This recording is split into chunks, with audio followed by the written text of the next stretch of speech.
दोस्तों, किसी ने क्या खूब कहा है कि आसमान में उड़ान तो हर कोई भरना चाहता है, लेकिन देश के लिए उड़ान भर सको तो बात ही कुछ और है। दोस्तों, वैल्यू एडिशन की करियर सीरीज में आज हम जानने वाले हैं how to become an Indian air force pilot. दोस्तों, आज के इस एपिसोड में मैं आपके साथ डिस्कस करूंगा कि हमको इंडियन एयरफोर्स क्यों ज्वाइन करनी चाहिए, इंडियन एयरफोर्स किस तरह के पायलट्स को रिक्रूट करता है और ऐसी कौन सी एंट्रेंस एग्जाम्स होंगी जिसको देकर आप इंडियन एयरफोर्स में पायलट बन सकते हो। दोस्तों, उसी के साथ साथ हम जानेंगे कि इंडियन एयरफोर्स में जब आप पायलट बनेंगे तो आपको तनख्वाह कितनी मिलेगी, आपका करियर प्रोग्रेशन किस तरह का हो सकता है और दोस्तों ऐसे कई और बेनिफिट जो इंडियन एयरफोर्स आपको ऑफर करता है जब आप इंडियन एयरफोर्स में पायलट बनते हो। तो दोस्तों चलिए शुरू करते हैं आज का episode, how to become an Indian air force pilot. दोस्तों, सबसे पहले तो हम ये जान लेते हैं कि इंडियन एयरफोर्स किस तरह के पायलट्स को रिक्रूट करता है। दोस्तों, इंडियन एयरफोर्स के पास में दो तरह के विमान होता है। पहला विमान होता है फिक्स्ड विंग टाइप का, मतलब कि अगर आपने सुखोई देखा होगा या मिग देखा होगा या एलसीए तेजस देखा होगा तो दोस्तों ये सारे विमान आ जाएंगे फिक्स्ड विंग कैटेगरी में। जो दूसरी कैटेगरी होगी वो होगी रोटरी विंग एयरक्राफ्ट की, मतलब कि हेलीकॉप्टर्स की, जैसे कि एएलएच ध्रुव, चीता, चेतक और कई सारे हेलीकॉप्टर्स। अगर दोस्तों हम काम के हिसाब से देखेंगे तो आपको दो कैटेगरी ऑफ पायलट्स मिलेंगे। पहले पायलट्स होंगे फाइटर पायलट्स, दूसरे होंगे ट्रांसपोर्ट एयरक्राफ्ट पायलट्स। दोस्तों, फाइटर पायलट जो है वो आपको फिक्स्ड विंग एयरक्राफ्ट में भी मिल सकता है, आपको हेलीकॉप्टर विंग में भी मिल सकता है। उसी तरह से दोस्तों ट्रांसपोर्ट एयरक्राफ्ट के जो पायलट्स होते हैं वो आपको फिक्स्ड विंग में भी मिल सकता है, हेलीकॉप्टर में भी मिल सकता है। और दोस्तों ये दोनों कैटेगरी बहुत इंपॉर्टेंट होती है। दोस्तों, जब युद्ध होता है तो दोनों कैटेगरी ऑफ पायलट्स बहुत इंपॉर्टेंट हो जाता है, क्योंकि जो फाइटर पायलट होता है वो डायरेक्ट कॉम्बैट में पार्टिसिपेट करता है, तो जो दोस्तों ट्रांसपोर्ट एयरक्राफ्ट का पायलट होता है वो सामान पहुंचाता है ऐसी ऐसी जगह पर जहां पर सामान पहुंचना बहुत मुश्किल होता है। तो दोस्तों, अगर हमने जान लिया कि इंडियन एयरफोर्स कितने तरह के पायलट रिक्रूट करता है, तो चलिए आइए जानते हैं कि इंडियन एयरफोर्स में पायलट बना कैसे जाए। दोस्तों, एयरफोर्स में पायलट बनने के लिए चार टाइप ऑफ एंट्रीज होती हैं, जिसमें से एक एंट्री होती है अंडर ग्रेजुएट एंट्री और जो तीन एंट्रीज होती है वो होती है ग्रेजुएट टाइप ऑफ एंट्रीज। तो चलिए दोस्तों सबसे पहले जानते हैं अंडर ग्रेजुएट एंट्री को। दोस्तों, एयरफोर्स पायलट बनने के लिए सबसे पहले एंट्री होती है नेशनल डिफेंस एकेडमी की, मतलब कि एनडीए की। दोस्तों, एनडीए की एंट्री 12th स्टैंडर्ड के बाद होती है, अंडर ग्रेजुएट लेवल पर होती है और उसकी एग्जाम कंडक्ट करता है यूपीएससी। दोस्तों, एनडीए की एग्जाम साल में 2 बार होती है, in the month of April and in the month of September. अगर आप अप्रैल के मंथ में एग्जाम देना चाहते हो तो उसके लिए जो फॉर्म निकलता है वो निकलते हैं जनवरी दिसंबर के महीने में, और अगर आप दोस्तों सितंबर के एग्जाम देना चाहते हो तो उसके लिए फॉर्म निकलते हैं जून और जुलाई के महीने में। दोस्तों, यूपीएससी एनडीए के थ्रू सारे डिफेंस फोर्सेस के लिए कैडेट्स को रिक्रूट करती है, और अगर आप स्पेसिफिकली इंडियन एयरफोर्स में पायलट बनना चाहते हैं तो आपको एनडीए का फॉर्म भरते वक्त स्पेसिफिकली इंडियन एयरफोर्स को चूज करना पड़ेगा। दोस्तों, एनडीए के एग्जाम में अपीयर होने के लिए जो एज लिमिट होता है वो होता है 16.5 ईयर्स से लेकर 19.5 ईयर्स तक, और उसी के साथ साथ आपका 12वीं तक का एजुकेशन कंप्लीट होना चाहिए। दोस्तों, आप 12वीं के बाद तो एनडीए का एग्जाम दे ही सकते हो, लेकिन जब आप 12वीं में अपीयर कर रहे हो तब भी आप एनडीए का एग्जाम दे सकते हो। बस कंडीशन ये होगी कि अगर आप सिलेक्ट हो जाते हो तो एनडीए का कोर्स शुरू होने से पहले आपका 12th कंप्लीट हो जाना चाहिए।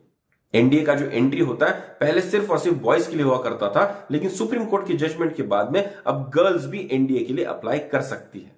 उसी के साथ साथ दोस्तों, अगर आप एनडीए के थ्रू इंडियन एयरफोर्स ज्वाइन करना चाहते हैं तो आपका 12th में मैथ्स और फिजिक्स का सब्जेक्ट होना कंपलसरी है। दोस्तों, एनडीए का जो एग्जाम होता है वो 3 स्टेजेस में होता है, जिसका पहला स्टेज होता है रिटन एग्जाम, दूसरा होता है एसएसबी इंटरव्यू और तीसरा होता है मेडिकल एग्जामिनेशन। दोस्तों, जो रिटन एग्जामिनेशन होता है उसमें 2 पेपर्स होते हैं 2.5 घंटे के।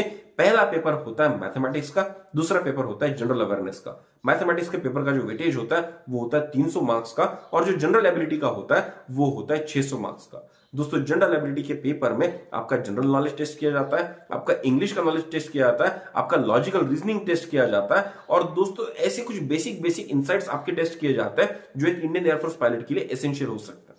दोस्तों, अगर आप एनडीए का रिटन एग्जाम क्लियर कर जाते हो तो आपको नेक्स्ट स्टेप का कॉल आ जाएगा फ्रॉम एसएसबी।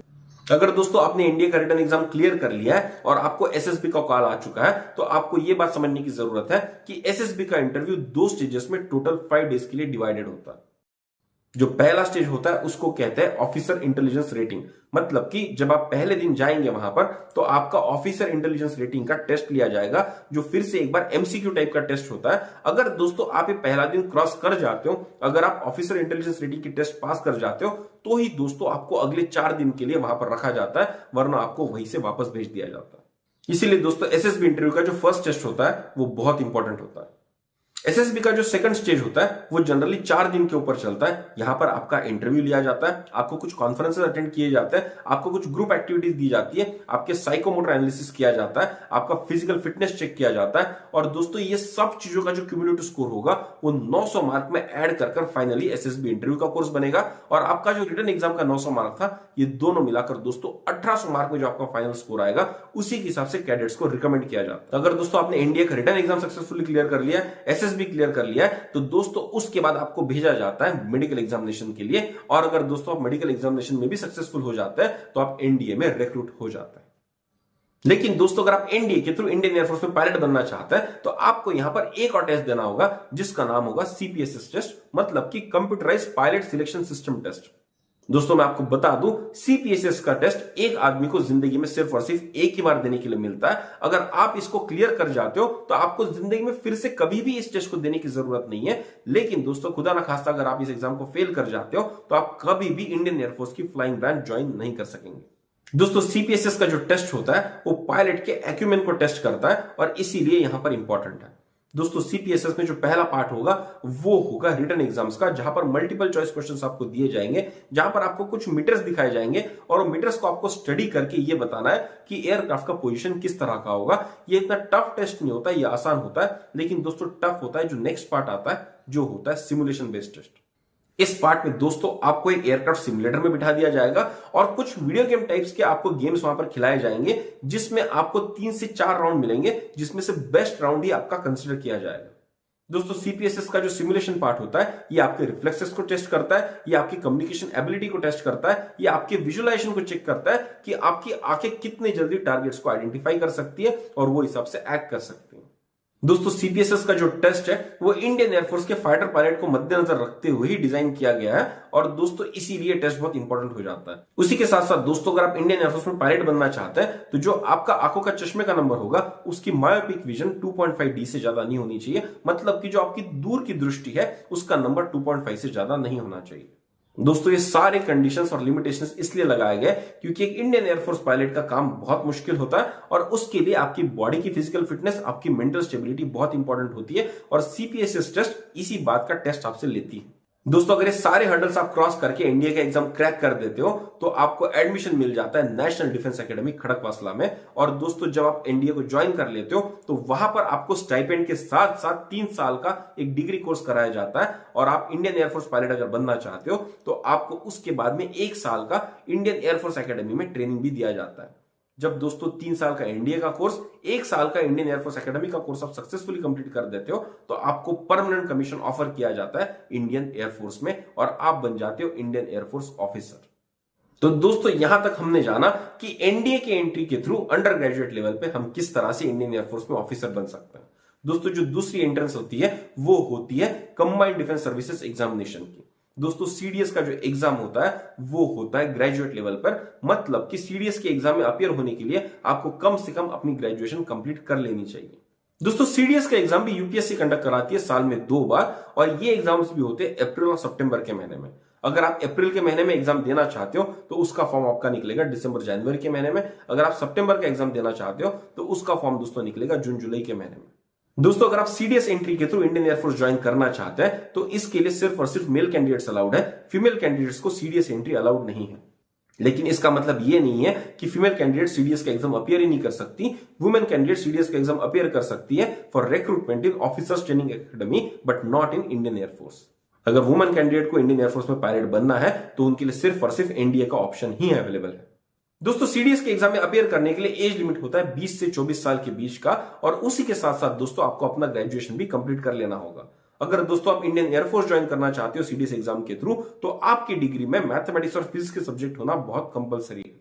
दोस्तों सीडीएस का एग्जाम भी एनडीए की तरह 3 पार्ट्स में होता है, जहां पर रिटन टेस्ट होता है, एसएसबी इंटरव्यू होता है और मेडिकल एग्जामिनेशन होता है और ये दोनों एग्जाम्स का पैटर्न ऑलमोस्ट सिमिलर टाइप का होता है। सीडीएस का एग्जाम लिखने के लिए आपको ग्रेजुएशन कंप्लीट करना जरूरी है, लेकिन अगर आप ग्रेजुएशन कर रहे हैं तो ग्रेजुएशन के फाइनल ईयर में भी आप सीडीएस के एग्जाम के लिए अप्लाई कर सकते हो। लेकिन अगर आप रिटन एग्जाम क्लियर कर जाते हो तो एसएसबी इंटरव्यू के पहले आपके पास डिग्री का प्रोविजनल सर्टिफिकेट होना चाहिए। अगर दोस्तों आप सीडीएस की इन तीनों स्टेज को सक्सेसफुली पार कर रिकमेंड हो जाते हो और अगर आपने इंडियन एयरफोर्स में पायलट बनने के लिए ऑप्शन चूज किया था तो आपको ट्रेनिंग दी जाएगी 1 साल की इंडियन एयरफोर्स एकेडमी में।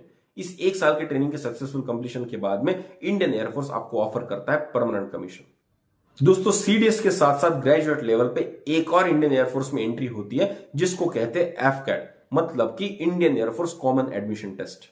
दोस्तों अभी तक जो हमने एनडीए और सीडीएस के थ्रू इंडियन एयरफोर्स ज्वाइन करने का ऑप्शन देखा था, इन दोनों ऑप्शंस के बाद दोस्तों आपको Indian air force permanent commission offer करता है, लेकिन एफकैट के बाद दोस्तों आपको सिर्फ और सिर्फ 14 साल का शॉर्ट सर्विस कमीशन ही ऑफर किया जाता है। अगर दोस्तों आप एफकैट का एग्जाम क्रैक कर जाते हो, सिलेक्ट हो जाते हो, तो 14 साल के बाद में आपको इंडियन एयरफोर्स छोड़नी होगी, आपको किसी भी तरह का यहां पर एक्सटेंशन नहीं दिया जाएगा। लेकिन शॉर्ट सर्विस कमीशन खत्म होने के बाद में इंडियन एयरफोर्स के जो भी बेनिफिट्स वहां पर होते हैं वो आपको मिलते रहेंगे। अगर दोस्तों आप एफकैट के एग्जाम में अपेयर करना चाहते हो तो उसका एज लिमिट होगा 20 से 24 साल का, और उसी के साथ साथ आपका फिजिक्स और मैथमेटिक्स के साथ में ग्रेजुएशन कंप्लीट होना चाहिए। दोस्तों एफकैट की एग्जाम में मेल्स और फीमेल्स दोनों यहां पर अप्लाई कर सकते हैं, लेकिन फीमेल्स को यहां पर फ्लाइंग कैटेगरी ऑफर नहीं की जाती, उनको ऑफिस कैटेगरी ऑफर की जाती है, लेकिन उनकी पोस्टिंग भी ऑफिसर लेवल की होती है। दोस्तों एफकैट में अपेयर करने के लिए आपका ग्रेजुएशन कंपलसरी है, लेकिन यहां पर आपको ग्रेजुएशन में कम से कम 60% मार्क हासिल करने होंगे, तभी आप एफकैट के लिए एलिजिबल होंगे। दोस्तों एफकैट का एग्जाम साल में 2 बार लिया जाता है, in the month of June and December, लेकिन ये एग्जाम डायरेक्टली कंडक्ट किया जाता है इंडियन एयरफोर्स के थ्रू। और दोस्तों इस एग्जाम में भी 3 स्टेजेस होंगे, written examination, SSB and medical examination.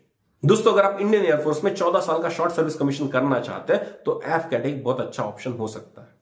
उसी के साथ साथ दोस्तों इंडियन एयरफोर्स ज्वाइन करने का एक और तरीका होता है, और वो तरीका होता है एनसीसी डायरेक्ट एंट्री के थ्रू। अगर दोस्तों आपने एनसीसी का सीनियर लेवल सी सर्टिफिकेट हासिल कर लिया है तो आप एनसीसी डायरेक्ट एंट्री के थ्रू भी इंडियन एयरफोर्स को ज्वाइन कर सकते हो दोस्तों। लेकिन ये जो एनसीसी का सी सर्टिफिकेट होता है ये सिर्फ और सिर्फ 2 साल के लिए वैलिड होता है, मतलब कि जिस दिन आपको सर्टिफिकेट मिल जाएगा वहां से 2 साल के भीतर ही आप दोस्तों इस एनसीसी डायरेक्ट एंट्री के लिए एयरफोर्स में अप्लाई कर सकते हो। दोस्तों वैसे तो एनसीसी में बहुत सारे विंग्स होते हैं, लेकिन एयरफोर्स की एंट्री के लिए आपका एनसीसी का एयर विंग का सी सर्टिफिकेट होना यहां पर कंपलसरी है। और दोस्तों इस एंट्री की एक खासियत होती है, क्योंकि आपके पास एनसीसी का सी सर्टिफिकेट है, यहां पर आपको कोई भी रिटन एग्जाम नहीं देना होता, आप डायरेक्टली एसएसबी इंटरव्यू के लिए अपीयर हो सकते हो। दोस्तों इस एंट्री के थ्रू मेल्स और फीमेल्स दोनों को अलाउड है इंडियन एयरफोर्स ज्वाइन करना, लेकिन मेल्स को यहां पर परमानेंट कमीशन ऑफर किया जाता है और फीमेल्स को यहां पर शॉर्ट सर्विस कमीशन ऑफर किया जाता है। अगर मेल कैंडिडेट चाहे तो परमानेंट कमीशन को छोड़कर शॉर्ट सर्विस कमीशन के लिए भी अप्लाई कर सकता है। दोस्तों एनसीसी डायरेक्ट एंट्री के लिए भी आपका जो एज लिमिट होगा वो 20 से 24 साल का होगा, और आपका ग्रेजुएशन में मैथमेटिक्स और फिजिक्स के साथ में कम से कम आपको 60% के साथ में ग्रेजुएशन डिग्री कंप्लीट करनी होगी, तभी दोस्तों आप एनसीसी डायरेक्ट एंट्री में अप्लाई कर सकते हो। तो दोस्तों अगर आपने कड़ी मेहनत करके एनसीसी एयर विंग में सी सर्टिफिकेट हासिल कर लिया है तो ये एक रास्ता हो सकता है इंडियन एयरफोर्स ज्वाइन करने। तो दोस्तों यहां तक हमने देखा कि अगर आपको इंडियन एयरफोर्स में फ्लाइंग ऑफिसर कैटेगरी में ज्वाइन करना है तो आपके पास में 4 ऑप्शंस अवेलेबल होते हैं। पहले आप एंट्री ले सकते हो एनडीए के थ्रू, नहीं तो आप एंट्री ले सकते हो सीडीएस के थ्रू, या तो आप एंट्री ले सकते हो एफकैट के थ्रू, या तो आप एंट्री ले सकते हो एनसीसी डायरेक्ट एंट्री के थ्रू। तो आइए दोस्तों अब ये बात जानते हैं कि अगर आप इंडियन एयरफोर्स में फ्लाइंग ऑफिसर बन जाते हैं तो आपको तनख्वाह कितनी मिलेगी, आपको रेन्यूमरेशन कितना मिलेगा।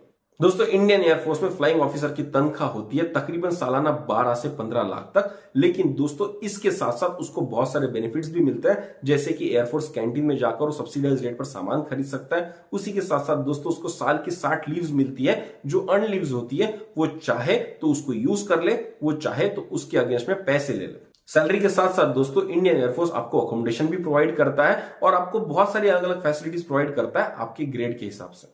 दोस्तों सैलरी के साथ साथ इंडियन एयरफोर्स आपको एक और चीज देता है और वो होता है डिग्निटी और प्रेस्टीज, क्योंकि समाज इंडियन एयरफोर्स के पायलट को जिस तरह से देखता है उसका कोई भी वैल्यूएशन किया नहीं जा सकता। तो आइए दोस्तों जानते हैं कि जब आप इंडियन एयरफोर्स को ज्वाइन करेंगे तो आपका करियर प्रोग्रेशन किस तरह का होगा। दोस्तों जब आप इंडियन एयरफोर्स में पायलट के तौर पर ज्वाइन करते हैं तो आपका पहला डिजिग्नेशन मिलता है फ्लाइंग ऑफिसर का। उसके बाद दोस्तों आप flight lieutenant, wing commander, squadron leader, ऐसे कई सारे प्रोग्रेशन के थ्रू क्रॉस करके आप एयर चीफ मार्शल, जो कि इंडियन एयरफोर्स का टॉप मोस्ट पद है, वहां तक भी आप जा सकते हो।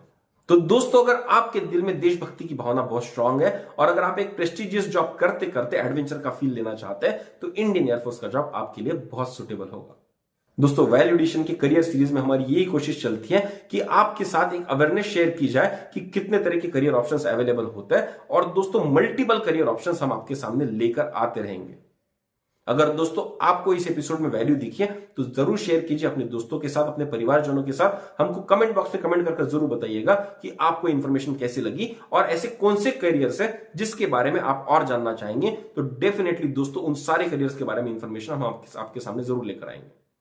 तो दोस्तों उम्मीद करता हूं आज के इस एपिसोड ने आपकी जिंदगी में एक छोटा सा वैल्यूएशन जरूर किया होगा। अगर दोस्तों आपको ये वीडियो पसंद आया तो जरूर शेयर कीजिए अपने दोस्तों के साथ, अपने परिवारजनों के साथ, उन बच्चों के साथ जो करियर ऑप्शंस ढूंढ रहे हैं, ताकि उनकी जिंदगी में भी एक छोटा सा वैल्यूएशन हो सके। दोस्तों अगर आपको हमारा कंटेंट पसंद आ रहा है तो कमेंट बॉक्स में कमेंट कर जरूर बताइएगा। अगर दोस्तों आप किसी स्पेसिफिक करियर के बारे में जानना चाहते हैं तो वो भी कमेंट बॉक्स में लिख कर रखिएगा, ताकि हम उस करियर ऑप्शंस के बारे में सारी इंफॉर्मेशन आपके सामने सही तरह से प्रेजेंट कर सकें। तो चलिए दोस्तों जल्दी मिलेंगे एक और वीडियो के साथ, तब तक के लिए सब्सक्राइब कीजिए हमारा चैनल वैल्यू एडिशन। धन्यवाद।